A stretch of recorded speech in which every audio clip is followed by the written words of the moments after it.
What's up guys, I hope you all have a great Halloween, but most importantly, stay safe. Also, if you enjoy these true Halloween stories, please be sure to leave a like, and you can check me out on Twitter. I'll leave a link in the description, and I'll also have my handle on screen. I post daily there, so if you could rock with me on Twitter, then that would be amazing. And a huge thank you to Mr.Davis for help narrating one of these stories. He makes amazing content and there's plenty of it, so I'll leave a link in the description to his channel. This happened about 3 years ago on Halloween. A handful of friends and myself had decided to head over to this dude's house for a Halloween party. I wasn't one for parties, but I hadn't been out in a while, so I figured it couldn't hurt. The party was being held at someone's house I didn't know, but again, I didn't really mind. I just wanted to get out and had some fun. I was old enough to drink, so trick-or-treating was out of the question, and scaring kids is only fun for a few minutes. We arrived at the house, and it was decorated like crazy. It was near haunted house levels. Fog machines, strobe lights, even inflatables on the front lawn. The inside was even better.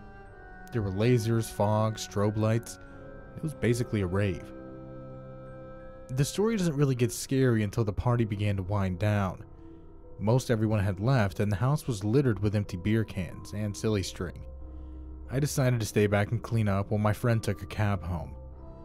I was left there alone with the guy that owned the place. He seemed like a pretty chill dude. We were starting to have a great conversation when we heard something outside.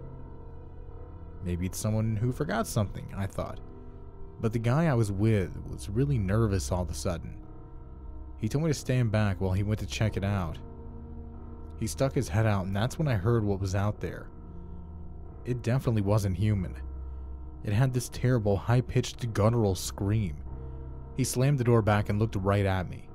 We need to hide. He headed upstairs and I followed suit as to not be left by myself. We ducked down in his bedroom. What the fuck was that, man? Looking out of the bedroom window, he said, honestly, dude, I don't know. It's been showing up the past few nights.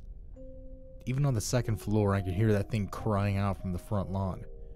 What the hell do you mean it's been hanging out? You invited people over knowing that this might happen? Yeah, I guess it was pretty stupid. Look, all we have to do is wait. It'll leave soon. We sat there for 2 hours listening to that thing scream in the front yard before it finally wandered off. I don't know what kept it from attacking the house or even breaking the door down, but somehow we were okay. I did make the mistake of looking at it, however. It only took one look to send a chill down my spine. When I peeked out the window, it was just spinning in circles, screaming its head off. The arms on this thing were dragging the ground as it went. It was hunched over, naked, and totally bald. I don't know what the hell that thing was. I tried to tell my friends about it the next day, but of course, no one believed me. I've never seen anything like what I saw that night again. It was long and lanky. It just looked wrong.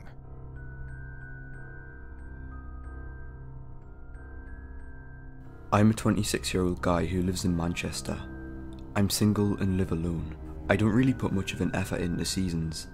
I don't put decorations up for special occasions like Christmas and Halloween, mainly because I don't want kids knocking on my door. This story takes place back on Halloween 2013. I had just moved into my place at the start of October, and when it came to Halloween, I turned all my lights off, went to bed and watched Netflix on my laptop. A few people knocked, but I didn't answer. Eventually I fell asleep and was awoken to knocking on the door. I sat up and looked at the clock.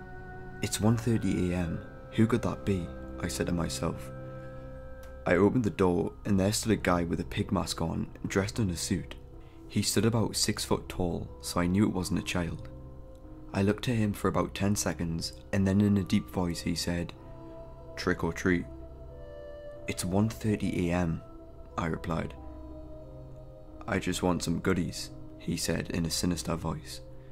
"Well, sorry, I've got none," I replied and closed the door. I stumbled back to bed when I was halfway up the staircase and someone knocked again, this time coming from the back door. I heard the knob on the back door twist. "Shit, I forgot to lock the back door," I said to myself. The back door opened and I ran to my bathroom and locked myself inside. I heard guy 1 let guy 2 in through the window, and that's when I heard, "Things are getting bloody tonight," followed by a shivering laugh. I opened my bedroom window and jumped out. The drop was pretty high, but this was no joke. I had to get out of there. I ran and hid in the alleyway and phoned the police.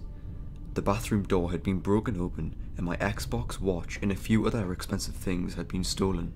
Fast forward a few weeks later, and I'm getting into bed when I see a note under my bed. It read, "You are lucky you got away. We don't let £12,000 debt slide. You know how serious we are, and we would have killed you. Pay up." The problem was, I had no debt, so I didn't understand what was happening. I moved back to London with my family shortly after, and that was the end of that. I always hated Halloween, and that night gave me every reason to hate it even more. Halloween. That one day of the year where kids run around the streets in scary costumes and the streets are lit up with decorations. I love Halloween, but not Halloween 2005. I was 12 at the time, and it was my last year trick-or-treating. I threw on my mask and headed out with my friend, who we'll call Brian. Now Brian was one of those dudes that would always lie about hearing or seeing creepy stuff, and to get straight to the point, we had finished trick-or-treating and was walking home when Brian said he heard a scream from the woods.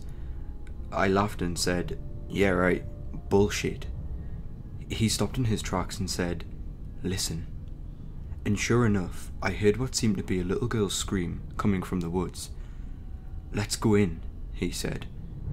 I was curious and dumb, so I agreed, and we found ourselves in the middle of the woods at 10 PM in complete darkness. We heard the same scream again and ran over to where we heard it coming from.